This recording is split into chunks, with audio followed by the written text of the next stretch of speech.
The winter of 1944 was the coldest Belgium had seen in decades. Snow covered everything like a white blanket that refused to melt. In a small forest clearing near the German border, 23-year-old Jack Morrison sat behind his anti-tank gun, blowing warm air into his frozen hands. His breath came out in thick white clouds that disappeared into the bitter December air. Jack was not supposed to be here. 6 months ago, he was studying physics at a university in Ohio, dreaming about becoming a teacher. Then the draft letter came. Now he was sitting in a frozen Belgian forest, manning a gun that weighed more than 3 men combined, waiting for an enemy he had never seen before. The gun in front of him was an M5 3-inch anti-tank gun. It could punch through thick German armor, but only if the shot was perfect. Jack had learned this the hard way during training. Miss by even a few inches and the shell would bounce off like a stone skipping on water, hit the right spot, and the tank would explode like a firework. Next to Jack sat his sergeant, a 40-year-old man from Texas named Bill Crawford.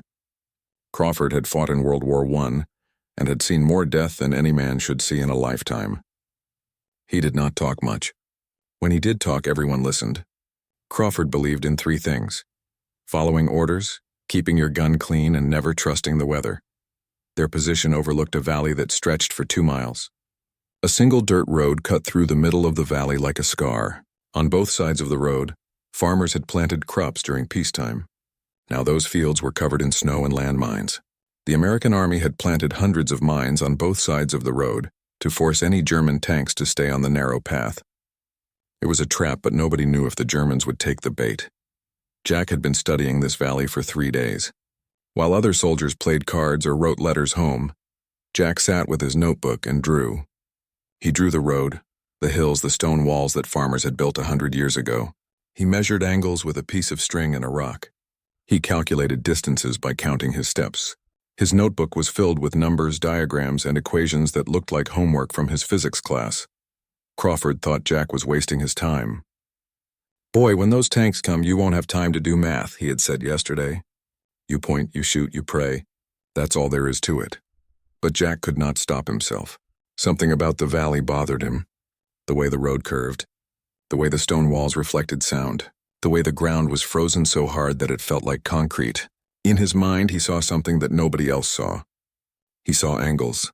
He saw trajectories. He saw possibilities. The Battle of the Bulge had started 3 days ago on December 16th.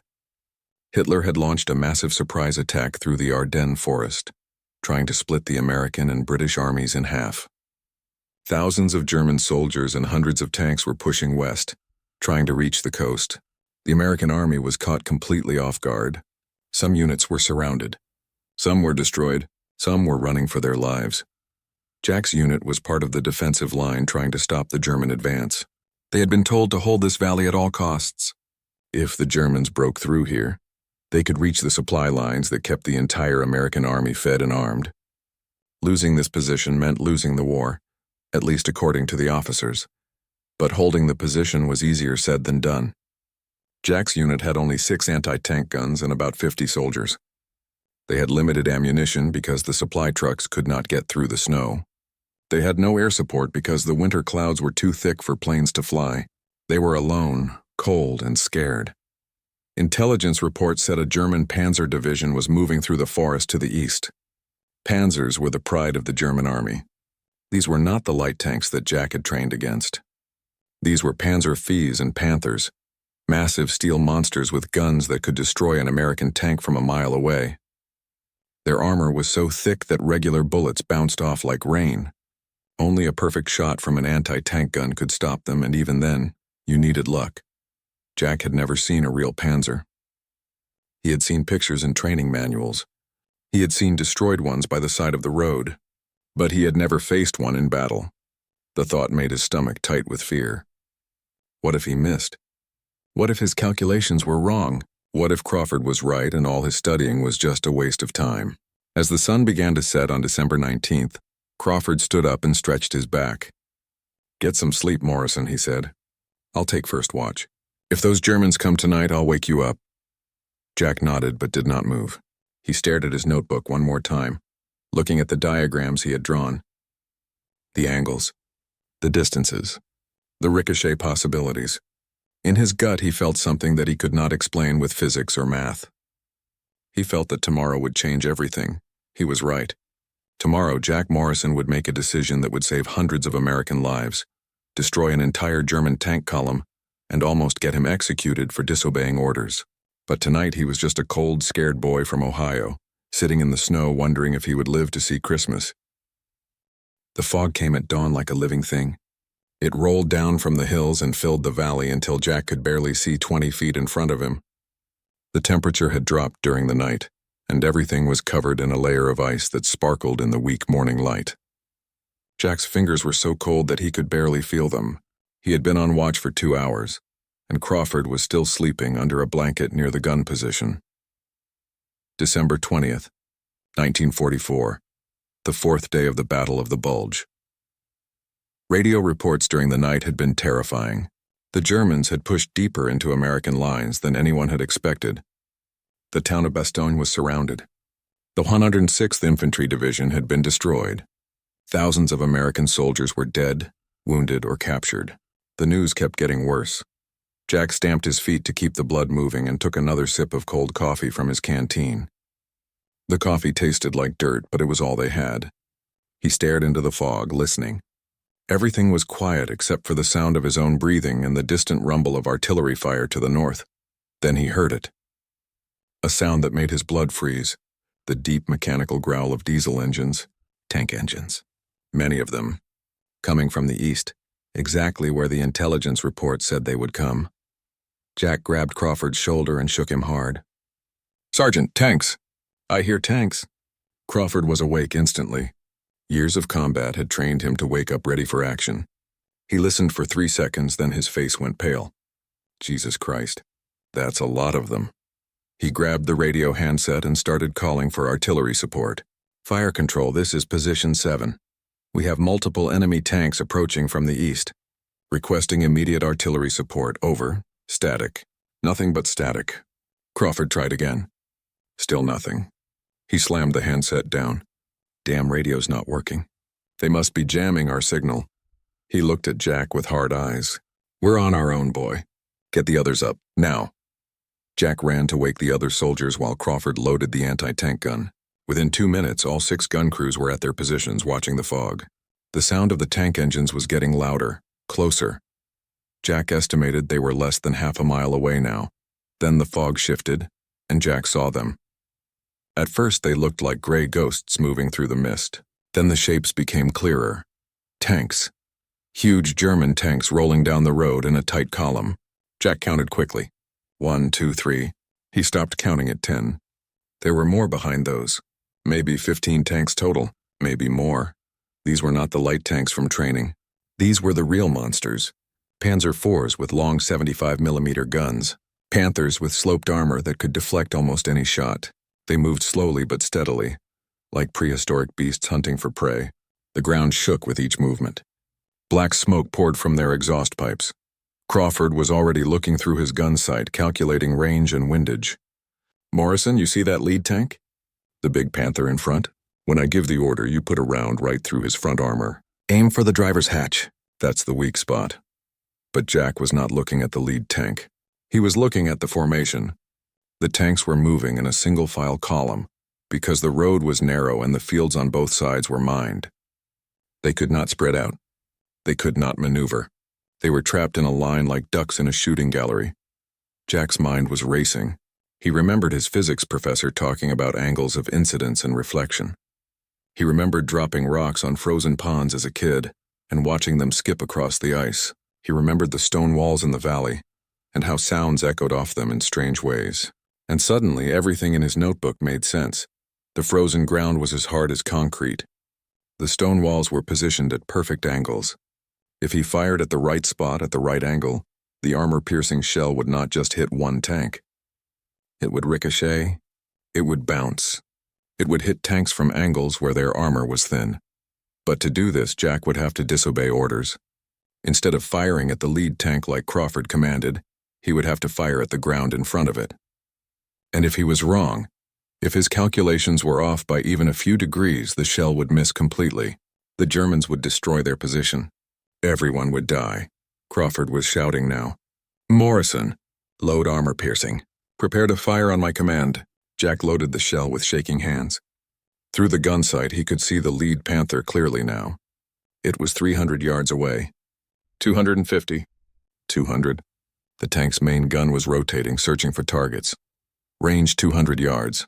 Crawford yelled. On my mark. 3, 2. Jack made his decision. Instead of aiming at the tank's front armor, he lowered the gun barrel. He aimed at a spot on the frozen ground 15 feet in front of the lead tank. He calculated the angle in his head one more time. 37 degrees. The shell would hit the ground, ricochet upward, and strike the tank's belly, where the armor was only half an inch thick. 1. Fire! Jack pulled the trigger. The gun roared and jumped backward like a living thing. The recoil nearly knocked Jack off his feet. For a split second, everything was silent. Then the world exploded. The armor-piercing shell hit exactly where Jack had aimed. It struck the frozen ground and bounced upward at a steep angle. Just like a flat rock skipping on water, the shell hit the lead Panther's belly armor and punched through like paper.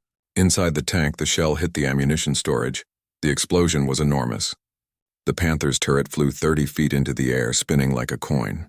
Fire and black smoke poured from the destroyed tank. The blast was so powerful that it knocked the second tank sideways off the road. Crawford stared at the burning tank with his mouth open.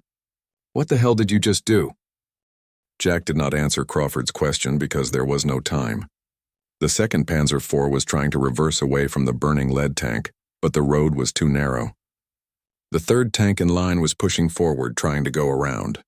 The German column was turning into chaos exactly as Jack had hoped. He was already reloading. His hands moved automatically even though his mind was screaming that he had just disobeyed a direct order. Crawford would have him arrested, maybe shot, but right now that did not matter. Right now Jack had to finish what he started. Through the gun sight, Jack found his second target. Not a tank, a spot on the ground, 20 feet to the left of the second tank, where the frozen earth met one of the old stone walls. He did the math in his head. The wall was at a 40-degree angle to the road. If he hit it right, the shell would bounce off the wall and strike the tank from the side. Morrison, what are you doing? Crawford grabbed Jack's shoulder. I said aim at the tanks, not the damn ground. Jack shrugged him off and fired. The gun roared again. The shell hit the stone wall and ricocheted exactly as Jack had calculated. It struck the second Panzer IV on its side armor, right where the turret met the hull. This was the weakest point on any tank. The shell penetrated and the tank exploded from the inside, throwing pieces of metal in every direction. 2 tanks destroyed in less than 30 seconds. The German column stopped moving. Tank commanders were popping out of their hatches trying to understand what was happening. Where were the shots coming from? How were the Americans hitting them from impossible angles? Jack was already loading his third shell. His muscles burned from the effort, but adrenaline kept him moving. Crawford was yelling something, but Jack could not hear him over the ringing in his ears from the gun blasts. All he could see were angles, trajectories, and targets. The third shot hit the frozen ground 30 feet in front of the third tank. The ricochet was perfect. The shell bounced upward and struck the tank's front armor at a steep angle, sliding up and over the top of the hull before punching through the thin roof armor. The tank did not explode immediately. Instead, black smoke started pouring from its hatches. A moment later, the crew came scrambling out, their uniforms on fire. By now, the other American gun crews had figured out what Jack was doing. They could not believe it was working, but they could see the burning tanks. One by one, they started copying Jack's technique. Instead of firing directly at the German armor, they fired at the ground, at the walls, at anything that would make their shells ricochet into the enemy. The valley became a nightmare for the German tank column. Shells were bouncing everywhere, hitting tanks from angles that should have been impossible. Tank commanders had trained for frontal assaults, for flanking attacks, for airstrikes, but nobody had trained them for this. Nobody had taught them what to do when the enemy was using the ground itself as a weapon. The fourth tank tried to turn around on the narrow road. It was a Panther, one of the most feared tanks in the German army. Its frontal armor could stop almost any Allied shell, but when it turned, it exposed its rear armor, which was much thinner. Jack aimed at a stone wall to the right. The shell bounced off the wall and hit the Panther's rear engine compartment. The engine caught fire instantly. The crew abandoned the tank and ran into the minefield. 3 seconds later, one of them stepped on a mine. The explosion echoed across the valley. The 5th and 6th tanks tried to reverse back up the road, but they crashed into the tanks behind them. German tankers were shouting at each other on their radios. Some crews were abandoning their tanks without even being hit, terrified by the invisible enemy that could strike from any angle. Jack fired again, and again, and again. Each shot was calculated with the same physics equations he had learned in college. Angle of incidence equals angle of reflection. Kinetic energy decreases with each bounce but remains lethal. Hard surfaces create predictable ricochets. Everything his professor had taught him about projectile motion was now being used to destroy German tanks. The Battle of the Bulge was Hitler's last great gamble. He had gathered his best troops, his best tanks, and his last reserves of fuel and ammunition for this attack. The plan was to break through the American lines, capture the port of Antwerp, and cut off the Allied supply lines. If it worked, Germany might force the Allies to negotiate peace. If it failed, Germany would have no more resources left to defend itself. Every tank in this column was precious to the German war effort. Every tank destroyed here was one less tank defending Berlin. Every crew killed here was one less experienced crew training new soldiers. Hitler could not afford to lose these tanks, but he was losing them anyway, destroyed by a young American gunner who was using physics instead of following orders. 20 minutes after the first shot, the valley was filled with smoke and fire. 14 German tanks were destroyed or disabled. Some were burning. Some had their turrets blown off. Some were abandoned by their crews. The road was blocked by destroyed vehicles. The surviving tanks at the rear of the column were trying to retreat, but the narrow road made it almost impossible. Jack slumped against the gun, exhausted. His shoulders ached from the recoil. His ears were ringing so badly that everything sounded like it was underwater. His hands were shaking. He looked down at them and saw they were covered in black powder burns. Crawford was standing next to him, staring at the valley of destroyed tanks. The sergeant's face was unreadable. Finally, he spoke. "Morrison, do you know what you just did?" Jack nodded slowly. "I disobeyed your orders, sir." "You did more than that, boy." Crawford's voice was quiet. "You just wiped out an entire Panzer column using a firing technique that doesn't exist in any manual. You ignored direct commands in the middle of combat. That's insubordination. That's court-martial." Jack felt his stomach drop. He had known this was coming, but hearing Crawford say it made it real. "Yes, sir. I understand." Crawford looked at him for a long moment. Then he turned to the other soldiers. "Private Morrison is under arrest for disobeying orders in combat. Take his weapon and put him in the command tent. Nobody talks to him until the officers arrive." 2 soldiers grabbed Jack's arms and led him away from the gun. As they walked past the other positions, Jack could hear the soldiers whispering. Some were calling him crazy. Some were calling him a genius. Some were calling him a hero. But none of that mattered now. Jack had broken the most important rule in the military. He had disobeyed a direct order. And in wartime, that could mean death. The command tent was cold and smelled like wet canvas. Jack sat on a wooden crate with his hands tied in front of him.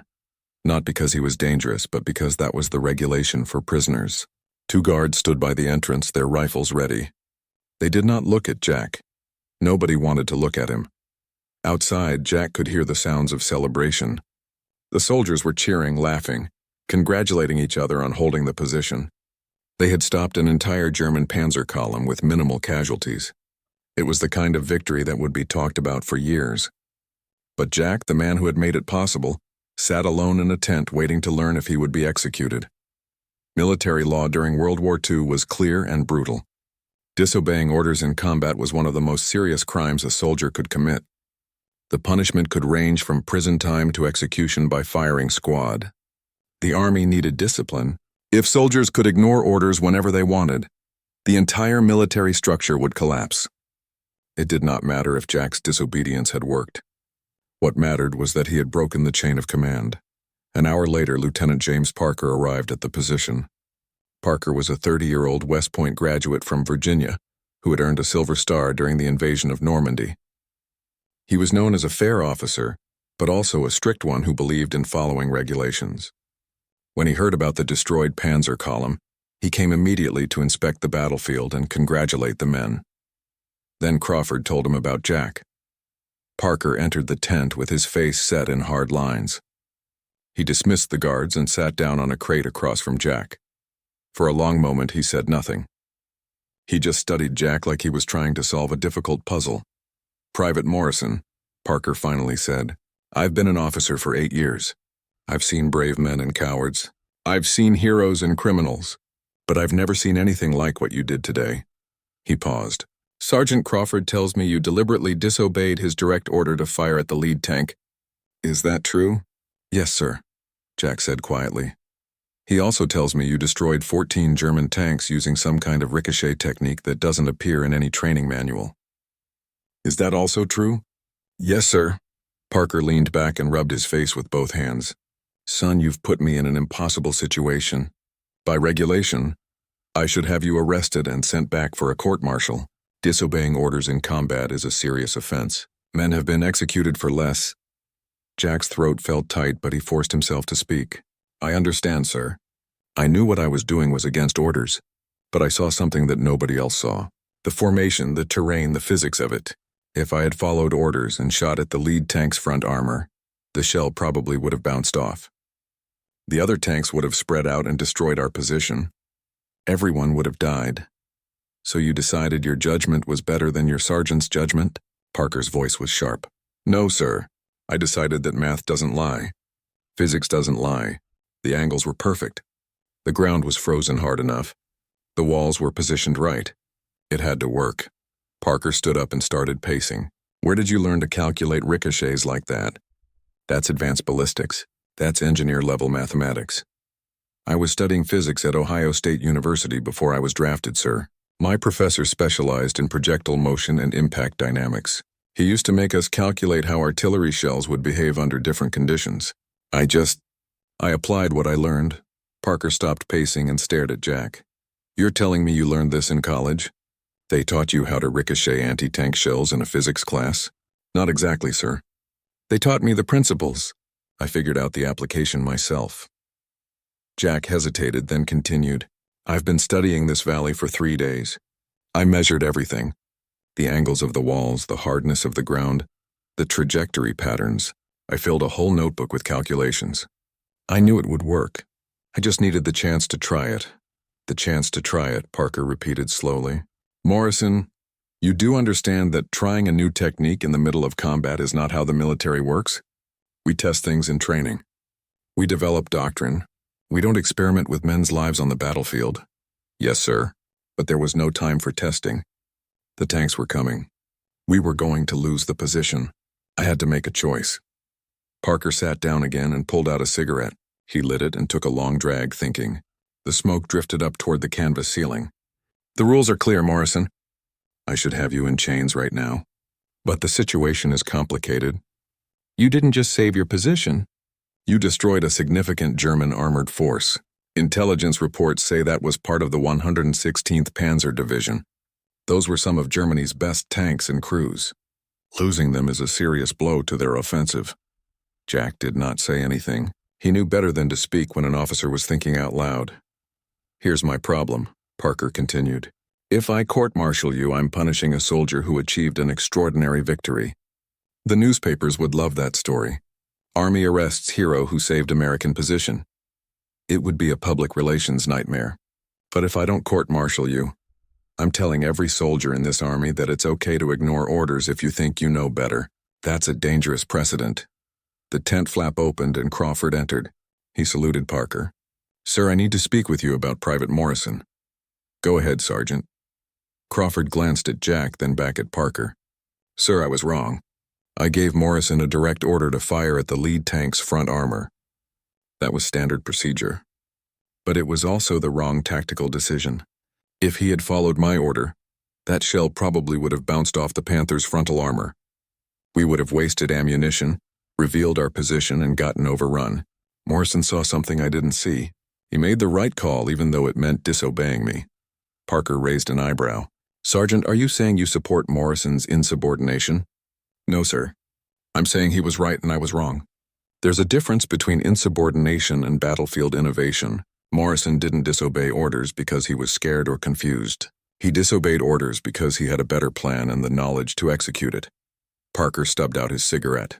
"That's not how the regulations see it, Sergeant." "With respect, sir, the regulations were written for normal situations. This wasn't normal. Morrison did something that's never been done before. He used physics to turn the battlefield into a weapon. That's not insubordination. That's genius. Parker stood up and looked at both of them. I need to think about this. Morrison, you'll remain under arrest for now. Crawford, I want that notebook Morrison was talking about. I want to see these calculations myself. And I want a full report on my desk in 2 hours explaining exactly what happened in that valley. Yes, sir, Crawford said. As Parker left the tent, Jack felt a small spark of hope. Maybe he would not be executed. Maybe. But even if he survived this, he knew his military career was over. The Army did not promote soldiers who ignored orders, no matter how successful the results. The court-martial hearing took place 3 days later in a farmhouse that had been converted into a temporary headquarters. Jack sat at a small wooden table facing 3 officers: Lieutenant Parker, Captain William Reynolds from Division Headquarters, and Major Thomas Brennan, a career officer who had fought in North Africa and Italy. Behind Jack sat Crawford, who had been called as a witness. The room was cold and formal. A stenographer sat in the corner, recording everything on a typewriter. Outside, the Battle of the Bulge was still raging. American forces were holding Bastogne despite being surrounded. German tanks were still pushing west, but their momentum was slowing. Every day the Allies were getting stronger while Germany was getting weaker. Major Brennan opened a folder and began reading. Private Jack Morrison, you are charged with willful disobedience of a lawful order during combat operations. On December 20th, 1944, you ignored a direct command from Sergeant Crawford to fire at an enemy tank. Instead, you fired at the ground using an unauthorized technique. How do you plead? Jack stood up. His voice was steady. Guilty, sir. I disobeyed the order. Brennan looked surprised. Most soldiers tried to make excuses or claim they had misunderstood. Jack was simply admitting what he had done. You understand the seriousness of this charge, Private? Yes, sir. I understand that disobeying orders in combat can result in execution. Brennan nodded slowly. Sit down, Private. He turned to Crawford. Sergeant, tell us exactly what happened. Crawford stood and gave his testimony. He explained the tactical situation, the approaching German column, and his order to fire at the lead tank. He described how Jack had ignored that order and fired at the ground instead. But then Crawford did something unexpected. He pulled out Jack's notebook. Sir, with your permission, I'd like to show you something. Crawford opened the notebook and placed it on the table. The pages were filled with diagrams, calculations, angles, and measurements. Private Morrison spent 3 days preparing for this engagement. He measured every aspect of the battlefield. He calculated ricochet angles using physics equations that I don't understand. He essentially turned the valley into a giant ricochet chamber. Captain Reynolds leaned forward to look at the notebook. He was an engineer before the war and understood mathematics. His eyes widened as he read Jack's calculations. These equations are correct. The angle calculations, the trajectory predictions, the impact force estimates. This is university-level physics. That's because I learned it at university, sir, Jack said quietly. I was a physics major at Ohio State before I was drafted. Major Brennan took the notebook and studied it for several minutes. The room was silent except for the ticking of a clock on the wall and the distant sound of artillery. Finally, Brennan looked up. Private Morrison, answer me honestly. Did you know this technique would work, or were you guessing? Jack thought carefully before answering. Sir, I was 90% certain it would work based on my calculations. The 10% uncertainty came from battlefield variables I couldn't control, like the exact composition of the frozen ground or minor imperfections in the stone walls. But the physics was sound. The math was correct. I believed it would work. And if you had been wrong, if your calculations had been off, then our position would have been overrun and everyone would have died, sir, including me. But I looked at Sergeant Crawford's plan and I calculated the probability of success. Firing at the Panther's front armor had maybe a 20% chance of penetration. My technique had a 90% chance. The choice was clear. Brennan set down the notebook. You just described the thinking process of an officer, not a private. You assessed the tactical situation, calculated probabilities, and made a command decision. The problem is you're not an officer. You don't have the authority to make those decisions. I know, sir, but in that moment I had knowledge that nobody else had. I had spent 72 hours studying that valley. I had done the math. Keeping that knowledge to myself would have been the same as killing my own men. Captain Reynolds spoke up. Major, I've examined the battlefield and Private Morrison's calculations. What he did was revolutionary. He essentially invented a new anti-tank technique using applied physics. The Germans never saw it coming because nobody has ever used ricochets in anti-tank warfare before. This isn't just about one destroyed column. This is about a fundamental change in how we think about anti-tank defense. Brennan frowned. Captain, are you suggesting we ignore military discipline because a private had a good idea? No, sir. I'm suggesting we recognize the difference between insubordination and battlefield innovation. Morrison didn't disobey orders because he panicked, or because he was a coward. He disobeyed orders because he had superior tactical knowledge and used it to achieve victory. There's precedent for this. We give medals to soldiers who disobey orders to save lives or win battles. We also execute soldiers who break the chain of command. Brennan countered. Lieutenant Parker finally spoke. Major, may I suggest a compromise? What if we dropped the court-martial charges but transferred Private Morrison out of frontline combat? We could assign him to a training unit where he can teach this technique to other soldiers. That way we maintain discipline while also utilizing his unique skills. Brennan considered this. He looked at Jack, then at the notebook, then at the report describing the destroyed German tanks. Finally, he made his decision. Private Morrison, you broke one of the most fundamental rules of military service. You ignored a direct order during combat. Under normal circumstances, I would have you in prison or worse. But these are not normal circumstances. You didn't disobey orders out of cowardice or malice. You disobeyed orders because you possessed specialized knowledge and used it to save American lives and destroy enemy assets. Jack held his breath. Therefore, I am dropping the court-martial charges. However, you will be reassigned to the training command effective immediately. You will work with engineers and ballistics experts to document your technique and develop training materials. Your battlefield days are over, Private Morrison. From now on, your job is to teach others what you know. Jack felt dizzy with relief. Thank you, sir. Don't thank me yet, Brennan said sharply. Your technique will be classified. You will not speak about it to anyone outside of authorized personnel. You will not write about it. You will not tell stories about it in bars. If you violate operational security, you will face charges worse than insubordination. Do you understand? Yes, sir, completely. The hearing ended. Jack was released from arrest and reassigned to a training facility in England. He spent the rest of the war teaching anti-tank crews about ricochet physics and advanced ballistics. His technique was used successfully in several more battles during the final months of the war, though his name never appeared in any official reports. After the war ended, Jack returned to Ohio State and finished his physics degree. He became a high school teacher and never spoke about what he did in Belgium. The military kept his technique classified for 20 years. When it was finally declassified, most people had forgotten about it. In 1989, 45 years after the battle, Jack received a letter from the Army Historical Division.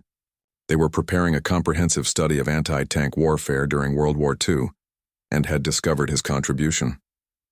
They wanted to interview him and finally give him proper recognition. Jack, now 68 years old, traveled to the Army War College in Pennsylvania. He spent 3 days telling his story to historians and showing them the calculations from his old notebook, which he had kept all these years. The historians were amazed. They told him that his technique had been quietly incorporated into NATO anti-tank doctrine during the Cold War. Thousands of soldiers had been trained in his methods, though none of them knew his name. You changed warfare, one historian told him. You proved that knowledge and innovation could be as powerful as courage and firepower. That's a remarkable legacy, but Jack never saw it that way. When he returned home to Ohio, his wife asked him how the interview went. He shrugged.